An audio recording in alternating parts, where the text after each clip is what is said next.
और दूसरी चीज़, इसमें नसें कितनी बढ़िया लग रही हैं भाई, इतनी तो कैमरा में भी नहीं। ओह शिट, इतनी तो कैमरा में नहीं लगती। अबे आईफोन में इतना बढ़िया क्यों आ रही है फुटेज? ओह शिट, क्या बात कर रहे हो? और मैं ये ऑटो पे चला रहा हूँ, कैमरा में कोई सेटिंग नहीं करके रखी मैंने। और ये फ्रंट कैमरा है फ़ोन का।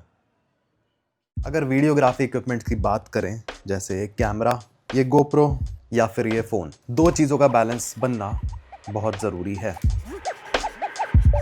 Convenience and quality.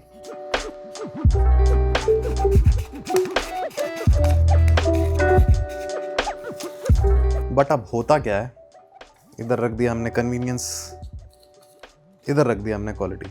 अगर हम वीडियो क्वालिटी इंप्रूव करते हैं तो कन्वीनियंस कम हो जाती है, कन्वीनियंस बढ़ाते हैं तो वीडियो क्वालिटी कम हो जाती है। अब कन्वीनियंस का बेस्ट एग्जांपल इज ये स्मार्टफोन। बट अगेन कन्वीनियंस बढ़ती है तो वीडियो क्वालिटी गिरती है, और वीडियो क्वालिटी जब बढ़ती है तो कन्वीनियंस के लग जाते हैं, क्योंकि ये 1.5 किलो का कैमरा मैं ऐसे व्लॉग के लिए लेके तो नहीं घूम सकता। अब ऑल दो टेक्नोलॉजी के साथ साथ ये जो डिस्टेंस है क्वालिटी और कन्वीनियंस का, ये कम होता जा रहा है। और गैप कम होने से मेरा मतलब है, अगर इस स्मार्टफोन की क्वालिटी कंपेयर करें अब से 20 साल पुराने हाई एंड कैमरा से, तो इसकी क्वालिटी उस 20 साल पुराने कैमरा से बहुत बढ़िया है। फ़ोन, कैमरा, अब स्मार्टफोन का कैमरा इतना बढ़िया है तो मैं इसको यूज़ क्यों नहीं करता हूँ? क्योंकि उसका सेंसर साइज़ छोटा होता है और कैमरे का सेंसर साइज़ बड़ा होता है, और छोटा सेंसर होने की वजह से इसको लाइट ज़्यादा चाहिए, तभी ये एक अच्छी क्वालिटी दे पाएगा। बट इसके साथ ऐसा नहीं है, ये कम लाइट में भी बहुत बढ़िया क्वालिटी दे देता है। दोनों को ट्राइपॉड पे लगा दिया, ऑल्दो एंगल थोड़ा ऊपर नीचे होगा, जो कि है, मेरे को दिख नहीं रही है एक की स्क्रीन। चलो ठीक है। अब दिक्कत कहाँ आती है? इंडोर शूट करते टाइम जब लाइट कम है। एज सच मेरे घर में बहुत सारी लाइट्स नहीं लगी हैं, और नेचुरल लाइट में तो फ़ोन बहुत सही परफॉर्म करता है क्योंकि उसको बहुत लाइट मिल जाती है, बट इंडोर्स में उतना बढ़िया क्वालिटी नहीं आती। कंपैरिजन दिख ही रहा है। अभी मैं फ़ोन उठा के लाया हुआ हूँ और मैं इतना सनकी हूँ ना, मान लो मेरे को ये अपनी मील दिखानी है तो मैं इसकी क्वालिटी भी कॉम्प्रोमाइज़ नहीं होने दूंगा 1% भी। अब ऑल तो कुछ भी फ़र्क नहीं पड़ेगा अगर इस फुटेज को मैं कैमरा से रिकॉर्ड करूँ या फिर फ़ोन से, बट स्टिल मैं क्वालिटी 1% भी कॉम्प्रोमाइज़ नहीं करना चाहता, कभी भी ना ही करता हूँ। और इसीलिए जो मेरे पास DJI का पॉकेट 3 था वो मैंने बेच दिया। किधर खुलता है ये? अब इसको फ़ोन से एक बार कंपेयर करूं तो इसकी क्वालिटी भी बहुत अच्छी है और ये कन्वीनियंट भी है, बट स्टिल मैंने इसको बेच दिया, और इसे बेच के उस अमाउंट का एक और लेंस ले लिया। दिखाऊं? मतलब हाँ दिखाऊंगा ऑब्वियसली, इसीलिए तो वीडियो बना रहा हूं। तो चलिए शुरू करते हैं। 12mm f1.4। ये 12mm का क्या मतलब है और 1.4 का क्या मतलब है बताता हूँ मैं, बट उससे पहले ये फालतू काम नहीं करेंगे हम। चलो टा लेंस और इसका कैप। पैकेजिंग तो यार हल्की है बहुत इसकी, और लेंस उतना महंगा है।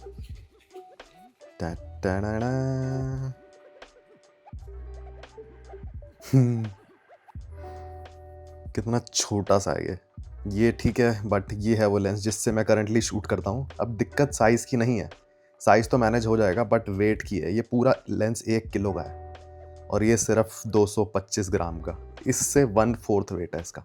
देखो एक बार इसको। एंड करंटली मुझे नहीं लगता इससे बेटर कोई लेंस है मार्केट में अभी व्लॉगिंग के पर्पस के लिए, और ये मैंने प्योरली व्लॉगिंग के लिए ही लिया है। और मैं ऐसा क्यों बोल रहा हूँ बताता हूँ। अब जब भी तुम अपना फ्यूचर कैमरा लो, तुम्हें दो चीज़ देखनी है, स्पेशली लेंस के लिए। स्पेशली क्या, लेंस के लिए ही है ये चीज़। ये हटा दें, इसमें लिखने का तो कुछ है नहीं। पहला इज अपर्चर, दूसरा है फोकल लेंथ। अपर्चर के बारे में बात करते हैं। एज मैंने बताया, इस लेंस का अपर्चर 1.4 है, यहाँ लिख देते हैं पहले। और अपर्चर वैल्यू जितनी कम होएगी उतनी ज़्यादा बड़ी ओपनिंग मिलेगी लेंस को। ये मान लो 1.4 की ओपनिंग है लेंस की, और ये ओपनिंग है मान लो 2.8 की। अब जितना अपर्चर वैल्यू कम, उतनी ज़्यादा ओपनिंग और उतनी ही ज़्यादा लाइट लेंस ले पाएगा, और जितनी ज़्यादा लाइट अंदर जाएगी उतनी ही शार्प इमेज आएगी और उतनी ही कम तुम्हें लाइट की ज़रूरत पड़ेगी। तो ये लेंस बहुत सही रहेगा लो लाइट के लिए। अभी एग्जांपल देता हूँ। और अपर्चर वैल्यू जितनी ज़्यादा होगी उसको उतनी ही ज़्यादा लाइट चाहिए। इसी पे एग्जांपल मिल जाएगा। अभी इसका अपर्चर है 1.4, पर अगर मैं अपर्चर इसका 4 कर दिया तो लेंस की जो ओपनिंग है वो कम हो गई और इसको सफिशेंट लाइट नहीं मिल रही।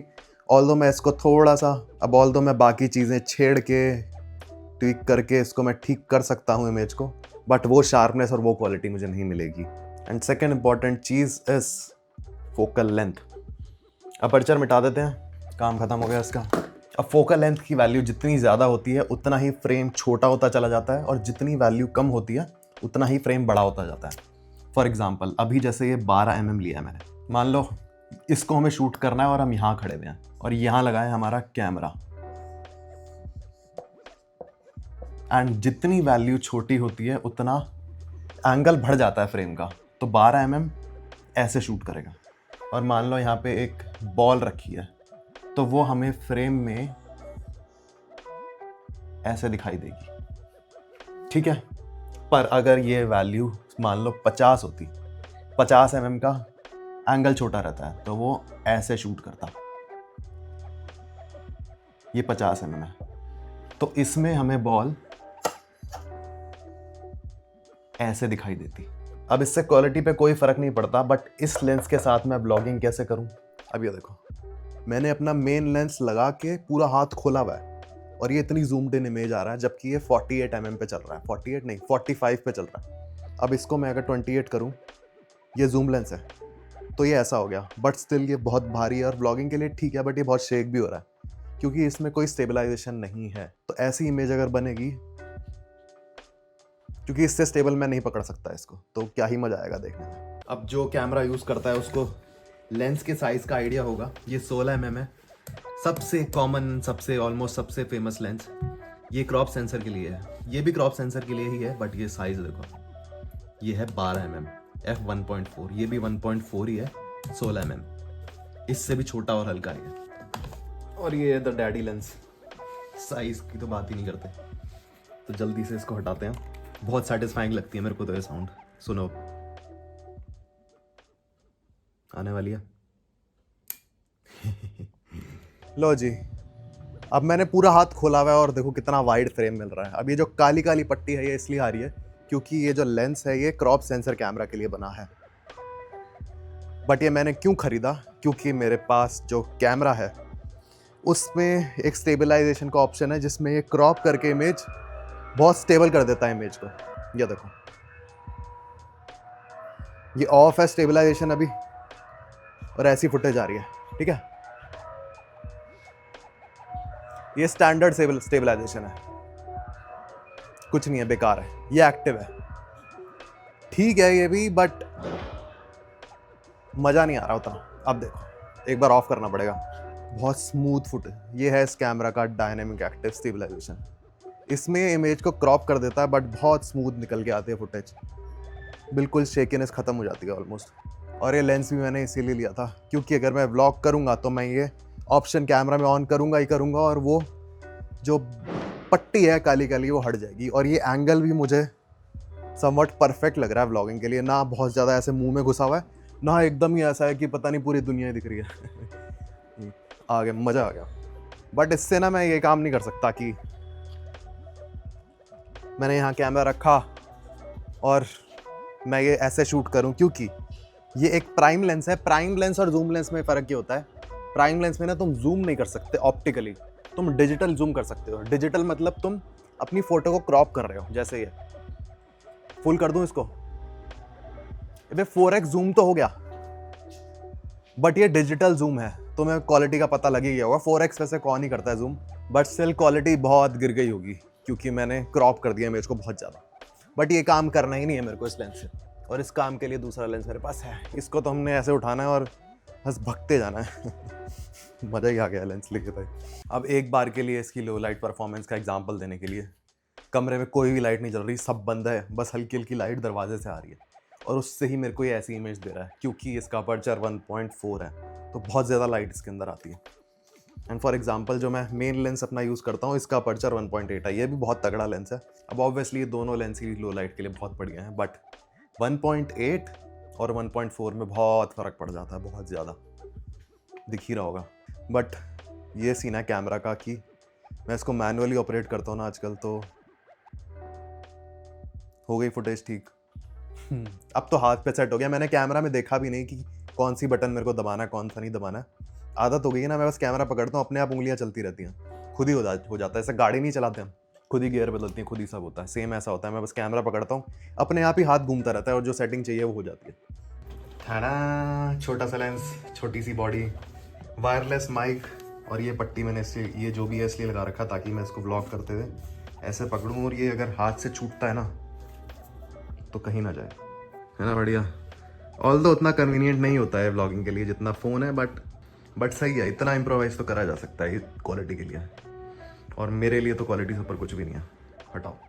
कैमरा मेरे हाथ में है और ये फुटेज रिकॉर्ड हो रही है मेरे फ़ोन के फ्रंट कैमरा से। कोई कमी लग रही है इसमें? बिल्कुल भी नहीं लग रही होगी। ऑल्दो कैमरा या मैं इससे शूट करूँगा कोई फ़र्क ही नहीं पड़ेगा। अब मैं ये क्यों बोल रहा हूँ, ये मैसेज सबके लिए है और इसको ध्यान से सुनना, पूरा सुनना। अब होता क्या है, मैं टाइटल कुछ ऐसा करके डालूंगा, द बेस्ट सेटअप या परफेक्ट सेटअप, पर ये जो द बेस्ट सेटअप है ये मेरे लिए बेस्ट है, क्योंकि मेरे को आदत हो गई है इस कैमरा की और मुझे पता है कहाँ है ये, कैसी लाइट कंडीशन में या किस लोकेशन पे इसको कैसे लगाना है, कैसे शूट करना है कि फुटेज अच्छी आए। अब मैं ये क्यों बोल रहा हूँ, जब ये मैंने कैमरा लिया, इससे पहले मैंने ZV-E10 लिया था, और वो जब ZV-E10 मैंने लिया, मेरे को ये लग रहा था कि मैंने बहुत बड़ी गलती कर दी, क्योंकि मुझे वो कैमरा चलाना ही नहीं आ रहा था। और उस टाइम साकेत अपनी वीडियोस में ZV-E1 यूज़ करता था। ZV-E1 एक पॉइंट एंड शूट कैमरा है जिसमें ये लेंस डिटैचेबल नहीं है, तो मुझे लगा कि यार मेरे को वो वाला लेना चाहिए था, इसकी क्वालिटी तो बहुत बेकार आ रही है। क्योंकि उस टाइम पे फ़ोन से कंपेयर करें ना तो ना के बराबर बम्प मिला था मुझे, और जिम में मेरी फुटेज एक्चुअल में ख़राब आती थी फ़ोन से भी, क्योंकि मुझे चलाना नहीं आता था। पर उस टाइम पे मैं फ़ोन से बेटर रिकॉर्ड कर पाता था, क्योंकि मुझे पता है कि फ़ोन से कैसे रिकॉर्ड करना है। लो लाइट है तो मैं लाइट ढूंढने लग जाता था, मैं हमेशा ट्राई करता था कि मैं सनलाइट में या ओपन लाइट में ही शूट करूं। और स्टार्टिंग का मेरा 1.5 साल फ़ोन से ही निकला है। इवन जो मैंने पहला आईसीएन कॉम्पिटिशन खेला वो शूट और रिकॉर्ड पूरा आईफोन पे ही हुआ है। और इवन मेरे पास माइक भी नहीं था, मैंने कैमरा पहले लिया था, माइक उसके भी बाद में लिया था। और अगेन वो इम्प्रोवाइज वाली बात, अगर माइक नहीं है तो क्या कर सकते हो, फ़ोन के पास आकर रिकॉर्ड कर लिया, जिम में रिकॉर्ड कर रहे हो तो ऑडियो बंद करा ली, घर में रिकॉर्ड हो रहा है तो शोर कम कर लिया। मैं इवन क्या करता था, पंखा जो चल रहा होता था ना उसको भी बंद कर देता था ताकि पंखे की भी नॉइस फ़ोन में ना आए। और दूसरी बात, जो मेरी ऐसी वीडियोज़ है ना जो एकदम फटी हैं, बढ़िया व्यूज़ आए हैं, मिलियन में भी व्यूज़ आए हैं, वो वही वीडियोज़ है जो मैंने फ़ोन से रिकॉर्ड करी हुई है।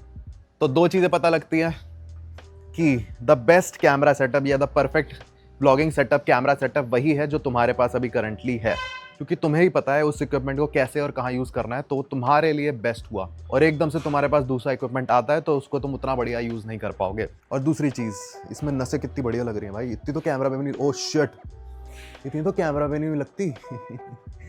और दूसरी चीज़, कंटेंट की क्वालिटी से फ़र्क पड़ता है, ना कि वीडियो क्वालिटी से। और मैंने ये क्यों लिया, क्योंकि मैं ले सकता हूँ, और दूसरी बात क्योंकि मैं इस कंटेंट से कुछ अर्न भी कर रहा हूँ, तो मेरी ड्यूटी भी है कि मैं ये करूँ। अबे आईफोन में इतना बढ़िया क्यों आ रही है फुटेज? ओह शिट, क्या बात कर रहे हो? और मैं ये ऑटो पे चला रहा हूँ, कैमरा में कोई सेटिंग नहीं करके रखी मैंने, और ये फ्रंट कैमरा है फ़ोन का। और अपग्रेड करने के पीछे का एक रीज़न ये भी है कि मुझे इसका शौक है, इन इक्विपमेंट्स का, फ़ोन का नहीं है।